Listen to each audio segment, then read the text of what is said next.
जहादाद अपने आदमी को हुक्म देता है कि दूसरे गांव में गुलाम के साथ जो लड़की है उसे तुरंत कत्ल कर दो।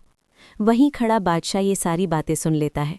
वो गुस्से में तुरंत गुलाम को फ़ोन करता है और कहता है कि बाबा, तुम्हारे साथ जो लड़की है उसे मरवाने की साजिश हो रही है। तुम दोनों फ़ौरन वहाँ से निकल जाओ और मेरी बताई हुई जगह पर पहुँचो। मैं वहाँ तुम्हारा इंतज़ार करूँगा। गुलाम सुंदरी को लेकर तुरंत वहां से निकल जाता है और बादशाह की बताई हुई जगह पर पहुंच जाता है। बादशाह वहां पहले से उनका इंतजार कर रहा होता है। जैसे ही गुलाम और सुंदरी वहां पहुंचते हैं, बादशाह सुंदरी को देखकर हैरान रह जाता है। सुंदरी भी उसे देखकर चौंक जाती है। बादशाह कहता है कि मुझे यकीन था कि मेरी मोहब्बत मुझे ज़रूर मिलेगी। गुलाम, ये वही लड़की है जिसे मैं इतने अरसे से ढूंढ रहा था। गुलाम भी ये सुनकर हैरान हो जाता है। बादशाह कहता है कि मेरे होते हुए तुम्हें किसी से कोई खतरा नहीं है। मैं तुम्हें अपने साथ हवेली लेकर जाऊंगा। वो दोनों को लेकर हवेली पहुंच जाता है। जैसे ही वे हवेली में दाखिल होते हैं, जहादाद की नज़र सुंदरी पर पड़ती है और वो गुस्से से भर जाता है।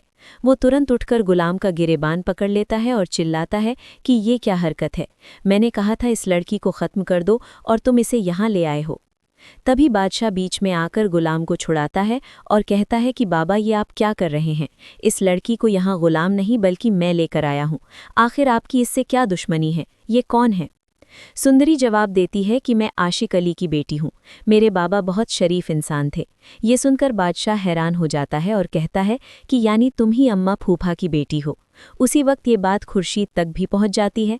वो अपने कमरे से भागती हुई आती है और सुंदरी को गले लगा लेती है। वो रोते हुए कहती है कि मुझे यकीन था मेरी बेटी मुझे ज़रूर मिलेगी। ये सब देखकर जहादाद और गुस्से में आ जाता है और चिल्लाता है कि बहुत हो गया ये तमाशा। तुम किसी भी लड़की को उठाकर ले आओगे और कह दोगे कि ये खुर्शीद की बेटी है। इसे अभी यहाँ से ले जाओ, वरना मैं इसे जान से मार दूंगा।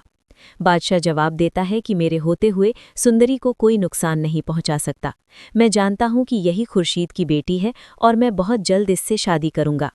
ये सुनकर सब हैरान रह जाते हैं। खुर्शीद सुंदरी को अपने कमरे में ले जाती है।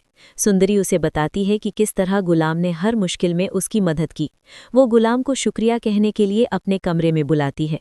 गुलाम कहता है कि मैंने कहा था ना, अल्लाह तुम्हारी सारी परेशानियां दूर कर देगा। अब देखो, तुम्हें तुम्हारी माँ भी मिल गई और अब तुम बादशाह की बीवी बनने वाली हो। लेकिन सुंदरी कहती है कि वो अपनी माँ से मिलकर बहुत खुश है। उसे नई जिंदगी मिल गई है, मगर वो बादशाह से शादी नहीं करना चाहती। वो सिर्फ गुलाम से मोहब्बत करती है। गुलाम उसे समझाता है कि एक बार फिर सोच लो, मैं एक गुलाम हूँ और वो बादशाह है।